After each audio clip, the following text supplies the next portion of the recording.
बिस्मिल्लाहिर्रहमानिर्रहीम अस्सलाम वालेकुम। डियर स्टूडेंट्स, उम्मीद है कि आप सब खैरियत से होंगे। My name is Adeel Mehboob, I am lecturer of computer science. आज की इस वीडियो में हम चैप्टर नंबर 3 का एक बड़ा अहम टॉपिक जिसका नाम है सिग्नल्स और इसके टाइप्स डिस्कस करने वाले हैं। इसके बाद एक और टॉपिक है टाइप्स ऑफ डाटा। जब भी हम डाटा को कम्युनिकेट करवाते हैं तो डाटा की कौन कौन सी टाइप्स होती हैं और यही डाटा हमारे कंप्यूटर में कैसे रिप्रेजेंट होता है वो पढ़ने वाले हैं। ध्यान से लेक्चर को समझिएगा, इंशाल्लाह हर चीज़ क्लियर हो जाएगी। तो चलते हैं लेक्चर की तरफ। तो स्टूडेंट्स, आज का जो हमारा टॉपिक है वो है सिग्नल्स, सिग्नल के टाइप्स और टाइप्स ऑफ डाटा। सिग्नल्स क्या होते हैं सबसे पहले तो हमें ये पता होना चाहिए, उसके बाद फिर हम सिग्नल के टाइप्स के ऊपर डिटेल से डिस्कशन करेंगे।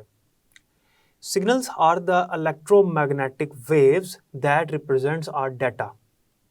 सिग्नल्स क्या होते हैं? इलेक्ट्रोमैग्नेटिक वेव्स होती हैं जो कि हमारे डाटा को रिप्रेजेंट करते हैं और ये डाटा एक कंप्यूटर से दूसरे कंप्यूटर की तरफ ट्रांसफ़र किया जाता है in the form of these waves. Wave की डिफरेंट टाइप्स होती हैं, जैसे साउंड वेव होती है और आपने फिज़िक्स के अंदर भी जो वेव्स पढ़ी हैं, लेकिन यहाँ पर जो वेव है ये इलेक्ट्रोमैग्नेटिक वेव्स हैं। इन्हीं को हम सिग्नल्स कहते हैं जो कि हमारे डाटा को लेकर जाती हैं एक जगह से दूसरी जगह। लास्ट लेक्चर में मैंने आपको बताया था इनकोडर और डिकोडर, और हमने पढ़ा था कि इनकोडर वो डिवाइस है जो इनकोडिंग करती है, और इनकोडिंग का क्या मतलब था? The process of converting digital signals to analog signals. और फिर हमने पढ़ा था कि decoding is a process of converting analog signals to digital signals. अब ये जो सिग्नल्स हैं ये बेसिकली हमारे डाटे को ही तो रिप्रेजेंट कर रहे हैं, और वो जो डाटा है वो इमेज डाटा हो सकता है, वो ऑडियो डाटा हो सकता है, वो वीडियो डाटा हो सकता है, टेक्स्ट हो सकता है, न्यूमेरिक हो सकता है, कोई डॉक्यूमेंट फाइल हो सकती है, किसी भी तरह का डाटा हो सकता है, लेकिन वो डिजिटल और एनालॉग में कन्वर्ट ज़रूर होगा। जब तक वो हमारे कंप्यूटर में होता है वो डिजिटल सिग्नल्स में होता है, और जब वो कंप्यूटर से बाहर निकलता है और मीडियम के ऊपर से ट्रैवल करता है तो वो एनालॉग सिग्नल्स में होता है। उसके लिए फिर इनकोडर डिकोडर की ज़रूरत पड़ी थी हमें। अब सिग्नल्स तो आपको समझ आ गई कि इलेक्ट्रोमैग्नेटिक वेव्स होती हैं जो कि असल में हमारे डाटे को रिप्रेजेंट कर रहे होते हैं, बस ये कन्वर्ट हुए होते हैं कुछ देर के लिए। एनालॉग सिग्नल्स में इसलिए कन्वर्ट किया जाता है ताकि वो मीडियम के ऊपर से पास आउट हो सके। डिजिटल सिग्नल्स में तब तक होते हैं जब तक वो हमारे कंप्यूटर सिस्टम के अंदर मौजूद है। अब सिग्नल्स की हमारे पास दो टाइप्स हैं, अभी मैंने नाम भी लिया और आपने लास्ट लेक्चर में भी देखा था कि एक होती है हमारे पास डिजिटल सिग्नल्स और दूसरे होते हैं हमारे पास एनालॉग सिग्नल्स। डिजिटल सिग्नल्स ऐसे सिग्नल्स होते हैं जो कि 0 और 1 की फॉर्म में होते हैं, डिस्क्रीट फॉर्म में होते हैं या डिसकॉन्टिन्यूस फॉर्म में होते हैं। डिस्क्रीट और डिसकॉन्टिन्यूस का मतलब होता है वक्फे वक्फे से, रुक रुक के, यानी कंटिन्यूस का जो अपोजिट है वो होता है डिसकंटिन्यूस यानी डिस्क्रीट। ये वो सिग्नल्स होते हैं डिजिटल सिग्नल्स जो ऑन और ऑफ की स्टेट में होते हैं, 0 और 1 की फॉर्म में होते हैं। ये याद रखिएगा कि जो डिजिटल सिग्नल्स होते हैं ये 0 या 1 की फॉर्म में होते हैं, ठीक है, या ऑन और ऑफ की स्टेट में होते हैं, ये याद रखिएगा। और ये 0 1 और ऑन ऑफ का मतलब क्या है इसको समझिएगा। बेसिकली ये पल्सेस हैं, डिजिटल सिग्नल्स जो हैं ये हमारे कंप्यूटर के अंदर होते हैं और हमारे कंप्यूटर के अंदर होते हैं सर्किट्स। उन सर्किट्स के ऊपर से जब डाटा हमारा ट्रैवल होता है तो वो in the form of electric pulses होता है। इलेक्ट्रिक पल्सेस जो हैं ये कॉन्टीन्यूसली ट्रैवल नहीं करती सर्किट्स के ऊपर से, ये 0 1 यानी ऑन ऑफ की स्टेट में होती हैं। जब करंट पास आउट हो रहा होता है हमारा कंप्यूटर उसको कंसिडर कर लेता है ऑन, और जब कंप्यूटर पास आउट नहीं होता, कुछ थोड़ी देर का डिले आता है, वक्फा आता है, तो हमारा कंप्यूटर उसको कंसिडर करता है ऑफ। तो जब पल्स ऑन होती है तो इसका मतलब है करंट सर्किट के ऊपर से पास आउट कर रहा है, और जब करंट पास आउट नहीं करता तो इसका मतलब पल्स ऑफ है। तो ऑन और ऑफ से मुराद 1 और 0 है। ऑन को जो है वो 1 से रिप्रेजेंट किया जा सकता है और जो ऑफ है उसको 0 से। तो ऑन का मतलब बेसिकली ये 1 लेता है कंप्यूटर, और जो ऑफ है इसको वो 0 कंसिडर करता है। तो अब आपको समझ आ गई होगी कि कंप्यूटर 0 1 को कैसे समझता है। कंप्यूटर के लिए 0 1 ये मैथमेटिकल 0 1 नहीं है, यहाँ पे 0 और 1 का मतलब ऑन और ऑफ है, ये ऑन है और ये ऑफ है। तो कंप्यूटर के अंदर मैंने आपको बताया कि हमारा जो करंट है वो पास होता है इलेक्ट्रिक पल्सेस की फॉर्म में, और इलेक्ट्रिक पल्सेस जो हैं वो 0 और 1 उनको इलेक्ट्रिक पल्सेस को कंसिडर करता है क्योंकि वो ऑन ऑफ की स्टेट में होती है। अब जब भी आपको ये क्वेश्चन आए डिजिटल और एनालॉग सिग्नल्स का, आपने डायग्राम लाजमी बनानी है। डिजिटल सिग्नल्स की डायग्राम कुछ इस तरह से बनती है। इसमें अगर आप गौर करें इस डायग्राम में, तो ये जो हमारा मीडियम है, हॉरिजॉन्टल लाइन आपको नज़र आ रही है, ये हॉरिजॉन्टल लाइन जो है इसके ऊपर जब हमारी लाइन होगी, मतलब यहाँ से कोई भी ऊपर की तरफ ब्लॉक नहीं होगा, इसका मतलब है कि इलेक्ट्रिक पल्स एब्सेंट है, तो इसको ज़ीरो से हम कंसीडर करेंगे। और अगर इलेक्ट्रिक पल्स जो है वो प्रेजेंट है तो उसको 1 से कंसीडर करेंगे, उसके लिए ये ऊपर की तरफ ब्लॉक बनाएंगे। तो ये 1 है, फिर 2 ज़ीरोज़ हैं, फिर 2 1 हैं, फिर 0 1 0, यानी 1 0 0 1 1 0 1 0। तो आपको समझ आ गई होगी कि 1 0 का मतलब क्या एक्चुअली। तो 1 0 का मतलब एक्चुअली ये है कि यहाँ पर ऑन है, फिर 2 दफ़ा ऑफ है, फिर 2 दफ़ा ऑन है, फिर ऑफ है, फिर ऑन है और फिर ऑफ है, एंड सो ऑन। ये होते हैं हमारे इलेक्ट्रिक पल्सेस। ठीक है,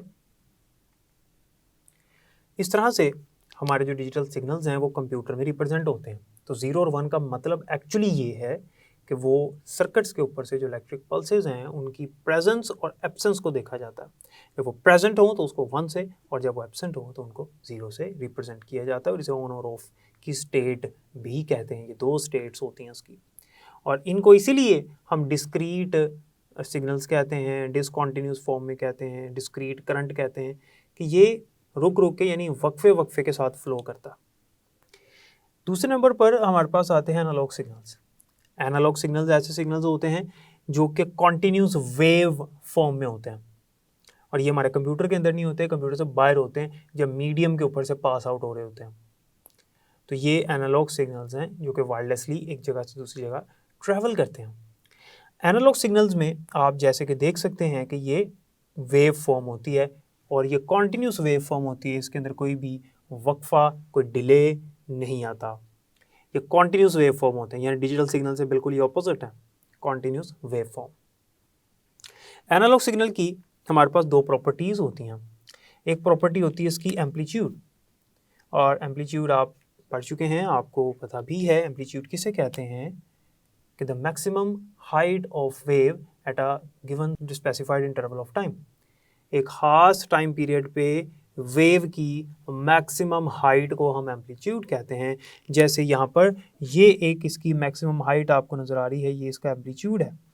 ठीक है, तो ये जो वर्टिकल हम इसकी हाइट देखते हैं इसे हम कहते हैं एम्पलीट्यूड। तो वर्टिकली जो उसकी हाइट होती है उसे हम कहते हैं एम्पलीट्यूड। उसकी मेन पोजीशन से जो लास्ट यहाँ पर पोजीशन थी इससे हम देखते हैं, इसे एम्पलीट्यूड कहते हैं।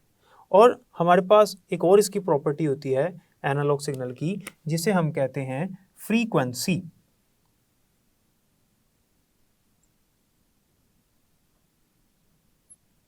फ्रीक्वेंसी से क्या मुराद है, the number of times a wave repeats during a specific interval of time. कि एक वेव जो है वो एक ख़ास टाइम पीरियड पे कितनी दफ़ा रिपीट होती है, इसको हम उसकी फ्रीक्वेंसी कहते हैं। और फ्रीक्वेंसी जो है वो मेजर की जाती है हर्ट्ज़ में। फ्रीक्वेंसी को हम हर्ट्ज़ में मेजर करते हैं, ये इसका यूनिट होता है। ठीक है, तो ये हमारे पास होती है फ्रीक्वेंसी। तो एनालॉग सिग्नल की ये 2 प्रॉपर्टीज़ हैं, एम्पलीट्यूड और फ्रीक्वेंसी। तो एनालॉग सिग्नल को इस तरह से हम कॉन्टीन्यूसली वेव फॉर्म में रिप्रेजेंट करते हैं डायग्राम से। आपकी बुक में भी इसी तरह की मिलती जुलती डायग्राम बनी हुई है। तो ये हमारे पास डिजिटल और एनालॉग सिग्नल्स थे, दोनों शॉर्ट क्वेश्चंस हैं, और इनमें फ्रीक्वेंसी और एम्पलीट्यूड की डेफिनेशन भी शॉर्ट क्वेश्चन के वाले से इंपॉर्टेंट है। नेक्स्ट हमारे पास जो टॉपिक है वो है टाइप्स ऑफ डाटा। हमारा जो डाटा है वो किस टाइप का होता है, डाटा की टाइप्स कौन सी हैं, कौन सा डाटा जो हम सेंड करते हैं, जो हम कम्युनिकेट करते हैं, डाटा कम्युनिकेशन जो इस चैप्टर का नाम है, और वो डाटा जिसको ये सिग्नल्स रिप्रेजेंट कर रहे हैं।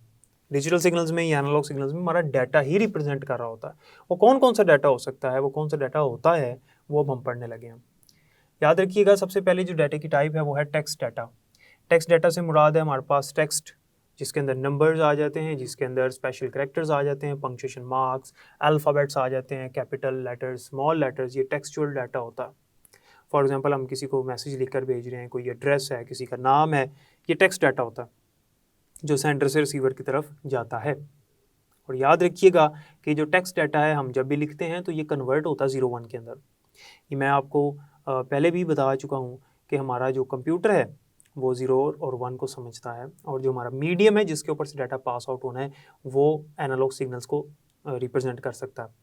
तो हमने चैप्टर नंबर 2 में ही पढ़ा था OSI मॉडल में कि जब कोई कंप्यूटर मैसेज को सेंड करता है, फॉर एग्जांपल एक मैसेज है मेरे पास, मैंने एक मैसेज लिखा हेलो, ये मेरा डाटा है जो कि मैंने सेंड करना है, लेकिन ये टेक्स्ट डाटा है, ये एक टेक्स्ट है, इसने कन्वर्ट होना है 0-1 के अंदर। तो ये अपने मुतलका कोड के मुताबिक, यहाँ पर जो इसका मुतलका कोड होगा उसके मुताबिक ये कन्वर्ट होगा 0-1 के अंदर। तो ये होता है हमारा टेक्स्ट डाटा। इसके अंदर नंबर्स भी आ जाते हैं, इसके अंदर स्पेशल करैक्टर्स भी आ जाते हैं, question mark, dot, comma, slash, hyphen वगैरह, और इसके अंदर हमारे पास ये अल्फ़ाबेट्स भी आ जाते हैं, अपर केस और लोअर केस लेटर्स। नंबर 2 पे हमारे पास आता है न्यूमेरिक डाटा। न्यूमेरिक डाटा जो है ये सिंपल, आपको इसके नाम से पता चल रहा है, इसमें नंबर्स आ जाते हैं 0 से 9 तक, पॉजिटिव भी और नेगेटिव भी, पॉजिटिव भी और नेगेटिव भी, डेसिमल पॉइंट आ जाता है, और इसके अंदर इंटेग्रल वैल्यूज़ भी होती हैं और रियल वैल्यूज़ भी होती हैं। इंटेग्रल वैल्यूज़ से मुराद है हमारे पास फॉर एग्जांपल 25, और रियल वैल्यू से मुराद है 0.57। ये हमारे पास न्यूमेरिक डाटा की एग्जांपल्स हैं। नेक्स्ट आता है हमारे पास ऑडियो डाटा। ऑडियो डाटा में हमारे पास साउंड वेव्स होती हैं, हमारे पास वॉइस होती है जो हम किसी को सेंड करते हैं, जैसे अगर हम व्हाट्सएप पे वॉइस मैसेज भेज रहे हैं किसी को, या कोई ऐसी फाइल भेज रहे हैं जो ऑडियो फाइल है, तो वो ऑडियो डाटा होगा ऑब्वियसली। और ऑडियो डाटा जो है ये कन्वर्ट होता है हमेशा 0-1 के अंदर, यानी डिजिटल सिग्नल्स के अंदर। देखिए ना, जब हम अपने कंप्यूटर में वॉइस रिकॉर्ड करते हैं तो माइक्रोफोन के ज़रिए से करते हैं, तो वो जो माइक्रोफोन के ज़रिए से हमारी जो वॉइस है वो कन्वर्ट होगी डिजिटल सिग्नल्स के अंदर, ताकि कंप्यूटर में वो रिप्रेजेंट हो सके और वो एक फाइल बन के सेव हो सके। तो जब उसने कन्वर्ट होना डिजिटल सिग्नल्स के अंदर, तो इस प्रोसेस को कहते हैं सैम्पलिंग। इस प्रोसेस को क्या कहते हैं? सैम्पलिंग कहते हैं। सैम्पलिंग का क्या मतलब है कि हमारी जो ऑडियो डाटा है उसकी जो वेव्स हैं, एनालॉग सिग्नल्स हैं, वो कन्वर्ट होते हैं डिजिटल सिग्नल्स के अंदर, इसको कहते हैं सैम्पलिंग। अब ये जो सैम्पलिंग है ये किस तरह से होती है और एक टाइम में कितनी वेव्स जो हैं वो कन्वर्ट हो जाती हैं डिजिटल सिग्नल्स के अंदर, तो सैम्पलिंग जो है ये 64,000 और 56 टाइम्स पर सेकंड ये कन्वर्ट कर लेता है इसको।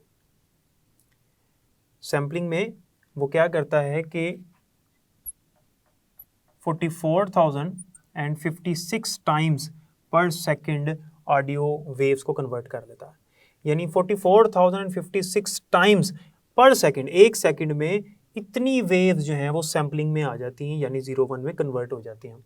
और हर जो एक सैंपल है हमारी साउंड वेव का, एक सैंपल जो है वो 16 बिट्स के नंबर में कन्वर्ट होता है, 16 बिट्स ऑफ नंबर में कन्वर्ट होता है। उसके बाद आता है हमारे पास इमेज डाटा। इसके अंदर हमारे पास images, charts, graphs, drawings, different vector graphics, shapes, raster graphics, bitmap graphics, different types की इमेजेस इसके अंदर आ जाती हैं, हमारे पास इमेज डाटा होता है। उसके बाद लास्ट में हमारे पास आता है वीडियो डाटा, और वीडियो डाटा जो है इसे कहते हैं मोशन पिक्चर्स। वीडियो बेसिकली क्या होती है? Motion pictures. मोशन पिक्चर से क्या मुराद है? हरकत करती हुई तस्वीरें। हम जब भी वीडियो बनाते हैं तो हमारा कैमरा इमेजेस कैप्चर करता है। चैप्टर नंबर 1 में हमने पढ़ा था वीडियो अडाप्टर कार्ड के अंदर कि हमारा जो कैमरा होता है वो जब हम उसको वीडियो मोड में चलाते हैं तो वो इमेजेस कैप्चर करना शुरू कर देता है, और बाद में उन्हीं इमेजेस को एक मोशन में ले आता है, यानी उनको एक रो में चला देता है। जब वो उन इमेजेस को एक रो में चला देता है तो वो इमेजेस जो हैं वो हमें ऐसे लगता है कि वो वीडियो है। तो ये होता है वीडियो डाटा। और वीडियो डाटा जो है ये मूवमेंट्स को रिप्रेजेंट करता है, किसी चीज़ की मूवमेंट हो गई, किसी पर्सन की मूवमेंट हो गई, तो ये मूवमेंट्स को और मोशन पिक्चर्स को रिप्रेजेंट करता, इसे कहते हैं वीडियो डाटा। तो ये होते हैं हमारे पास टाइप्स ऑफ डाटा, जिसमें हमने text data, numeric data, audio data, image data और वीडियो डाटा पढ़ा। अब ये जो डाटा है ये हमारे कंप्यूटर में रिप्रेजेंट कैसे होता है? ये जो डाटा हमने पढ़ा अभी, टाइप्स ऑफ डाटा, जिसमें हमने टेक्स्ट, न्यूमेरिक, ऑडियो, इमेज और वीडियो डाटा, डिफरेंट हमने इसकी टाइप्स पढ़ी हैं, ये कंप्यूटर में कैसे रिप्रेजेंट होता है ये अभी मैंने आपको बताया, मैंने आपको यहाँ पर भी समझा दिया, और हमने चैप्टर नंबर 2 के लास्ट पे OSI मॉडल में भी पढ़ा था, लेकिन चूंकि इससे अगला हमारा एक छोटा सा टॉपिक बना हुआ है रिप्रेजेंटेशन ऑफ डाटा या data representation in computer system. तो इसलिए हमने ये पढ़ना ज़रूरी है हमारे लिए कि हमारा जो डाटा है वो कंप्यूटर में किस तरह से रिप्रेजेंट होता है। देखिए, जब भी हम कोई डाटा कंप्यूटर में लिखते हैं, चाहे वो टेक्स्ट डाटा हो, चाहे वो न्यूमेरिक हो, चाहे वो ऑडियो हो, चाहे वो इमेज हो, चाहे वो वीडियो ही क्यों ना हो, वो कन्वर्ट ज़रूर होता है 0-1 के अंदर। और वो 0-1 के अंदर डायरेक्ट कन्वर्ट नहीं होता, जैसे मैंने आपको बताया कि उसका यहाँ पर एक स्पेसिफिक कोड होता है, जिस कोड को देखते हुए हमारा कंप्यूटर उसको 0-1 में कन्वर्ट करता है। अब एक्चुअली होता ये है कि ऑडियो डाटा हो या इमेज डाटा हो, जैसे अभी मैंने आपको बताया कि ऑडियो डाटा जो है उसकी सैम्पलिंग होती है, यानी वो डिजिटल सिग्नल्स में इस तरह से कन्वर्ट होता है कि वो 44,056 टाइम्स पर सेकंड कन्वर्ट हो जाता है। तो किसी भी टाइप का डाटा हो उसमें डिजिटल सिग्नल्स में कन्वर्ट होना ही होना है, ताकि हमारा जो कंप्यूटर है वो उसको समझ सके। कंप्यूटर के समझने के लिए, कंप्यूटर के अंडरस्टैंडिंग के लिए उसको कन्वर्ट करना ज़रूरी होता है 0 और 1 यानी डिजिटल सिग्नल्स के अंदर, जिसको हम डिस्क्रीट फॉर्म भी कहते हैं या डिसकंटिन्यूस फॉर्म भी कहते हैं, जो कि मैंने यहाँ पे बताया ये वही है। और 0-1 से मुराद आप समझ चुके होंगे कि ये इलेक्ट्रिक पल्सेस होती हैं। और ये जो हमारे पास कोड है जो यहाँ पर होता है, ये डिफरेंट कंप्यूटर्स में डिफरेंट कोडिंग स्कीम्स होती हैं। इस पर हमारा अगला लेक्चर है कि डिफरेंट कंप्यूटर में डिफरेंट कोडिंग स्कीम्स होती हैं, और उन्हीं स्कीम्स को फॉलो करते हुए हमारा जो कंप्यूटर है वो कन्वर्ट करता है हमारे डाटे को 0 और 1 में, यानी बाइनरी फॉर्म में। ये जो डिजिटल सिग्नल्स हैं ये असल में बाइनरी फॉर्म में होते हैं। ये जो मैंने आपको यहाँ लिख के दिखाया 1001 1010 एग्जाम्पल दी, ये असल में बाइनरी डाटा है, बाइनरी फॉर्म है, जिसको कंप्यूटर समझता है। कंप्यूटर सिर्फ बाइनरी डाटे को ही समझता है। तो ये थी हमारी टाइप्स ऑफ डाटा। और जब भी हम डाटा को कम्युनिकेट करते हैं वो इनमें से किसी भी फॉर्म में हो सकता है, और फिर वो कन्वर्ट होता है, रिप्रेजेंट होता है कंप्यूटर में, फिर वो एनालॉग सिग्नल्स में कन्वर्ट होता है। तो हमेशा डाटा पहले किस में होता है? डिजिटल सिग्नल्स में। उसको कन्वर्ट किया जाता है एनालॉग सिग्नल्स में, फिर वो ट्रैवल होकर रिसीवर कंप्यूटर तक जाता है। रिसीवर कंप्यूटर पे दोबारा से वो एनालॉग से डिजिटल में कन्वर्ट हो जाता है। तो स्टूडेंट्स, ये था आज का टॉपिक। उम्मीद है कि आज के लेक्चर की आपको समझ आ गई होगी। तो स्टूडेंट्स, जैसा कि आपने देखा कि सिग्नल्स क्या होते हैं और सिग्नल की टाइप्स कौन कौन सी होती हैं, फिर हमने एनालॉग सिग्नल्स की दो प्रॉपर्टीज़ यानी फ्रीक्वेंसी और एम्पलीट्यूड भी पढ़ा। उसके बाद हमने देखा कि हमारे कंप्यूटर में जो डाटा होता है उसकी कौन कौन सी टाइप्स होती हैं, चाहे हम उस डाटे को कम्युनिकेट करें इन द नेटवर्क, वो कौन कौन सी टाइप्स का डाटा होता है और किस तरह से वो प्रोसेस होता है। उसके बाद हमने देखा कि यही डाटा हमारे कंप्यूटर में कैसे रिप्रेजेंट होता है। उम्मीद है कि आपको समझ आ गई होगी। बाकी इंशाल्लाह नेक्स्ट लेक्चर में पढ़ेंगे। तब तक के लिए मुझे इजाज़त दें, अपना ख्याल रखिएगा। अल्लाह हाफ़िज़।